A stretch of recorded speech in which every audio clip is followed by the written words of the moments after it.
Bismillahirrahmanirrahim. Assalamualaikum warahmatullahi wabarakatuh. Selamat siang semuanya. Ya, jadi pertama-tama marilah kita panjatkan puji syukur atas kehadiran Allah Subhanahu wa taala yang telah memberikan limpahan rahmat dan karunia-Nya sehingga kita semua masih berjumpa di ruangan ini yang tentunya di hari yang cerah ini. Tanpa pula sholawat serta salam semoga selalu tercurah kepada baginda Rasulullah SAW yang telah mengantarkan umat manusia dari zaman zahiliyah ke zaman yang serba canggih dengan yang sangat luar biasa ini. Jadi, sesuai dengan pertemuan minggu lalu, hari ini kita akan masuk ke materi teks berita.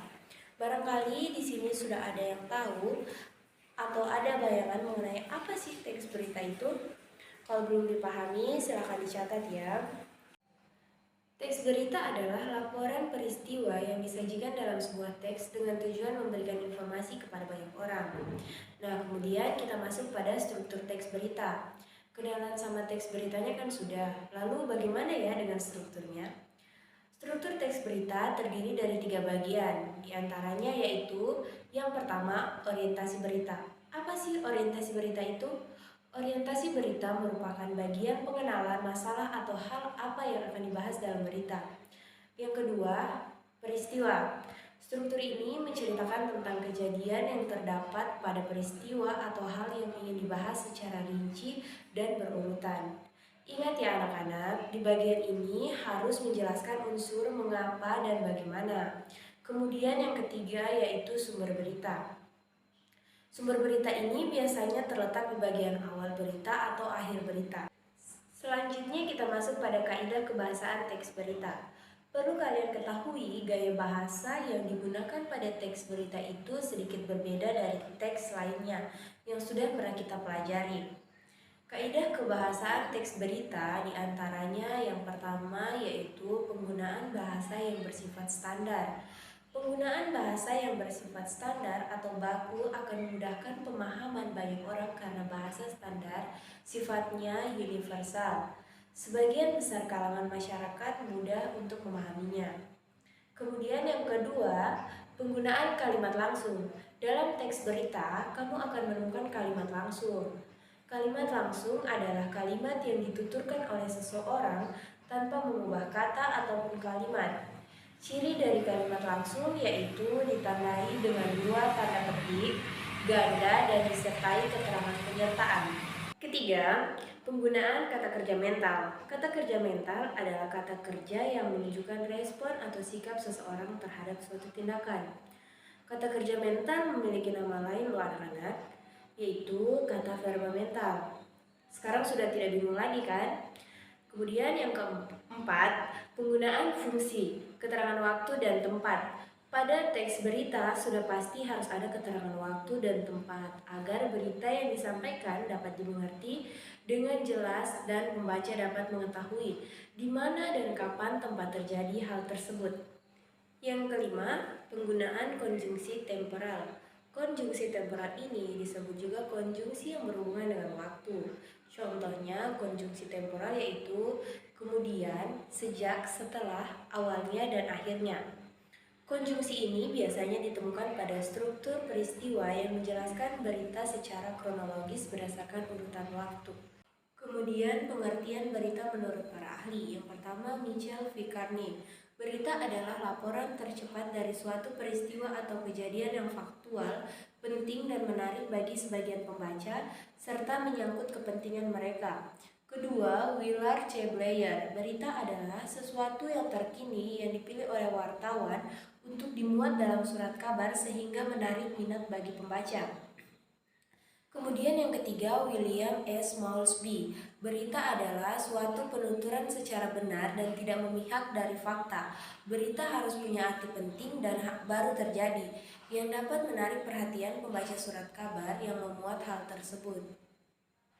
Kemudian kita masuk pada ciri-ciri teks berita. Yang pertama, faktual. Berarti suatu kejadian yang bersifat nyata, benar-benar terjadi dan dapat dirasakan serta dibuktikan kebenarannya. Yang kedua, aktual. Berarti kejadian yang bersifat baru, terkini, dan sedang menjadi pembicaraan di kalangan masyarakat umum. Ketiga, unik dan menarik. Unik berarti setiap wartawan atau hak penyedia berita memiliki editorial, redaksi, hingga diksi yang khas.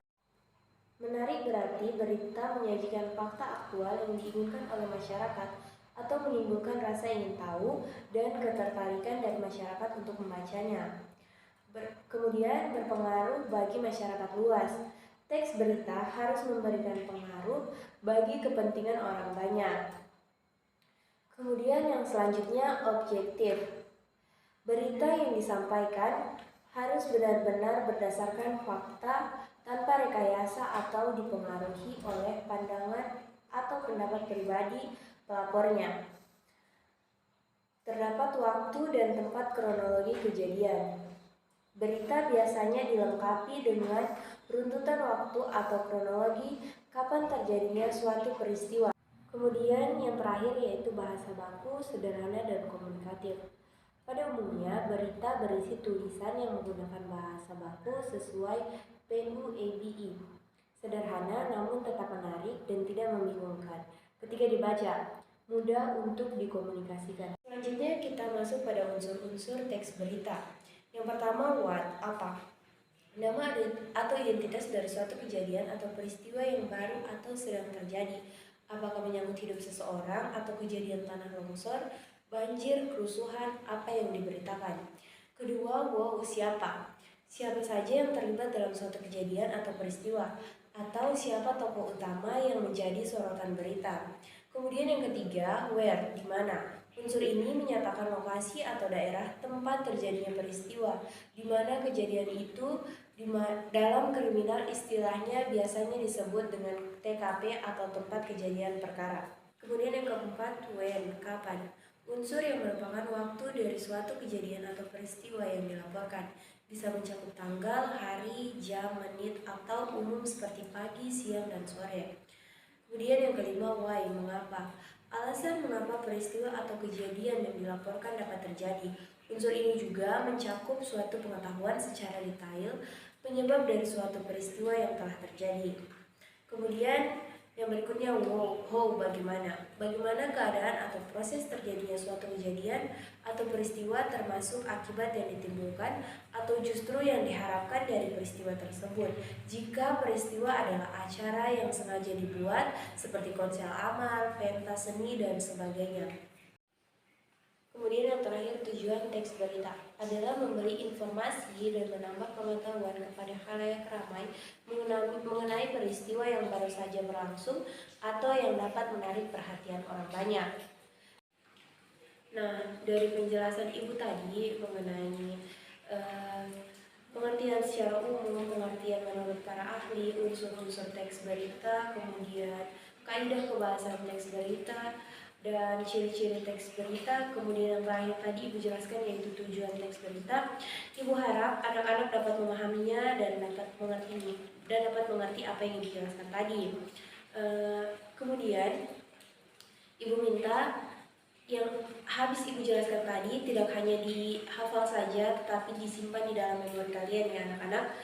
Nah, mungkin pada pertemuan kali ini cukup itu dulu, nanti kita sambung di pertemuan berikutnya.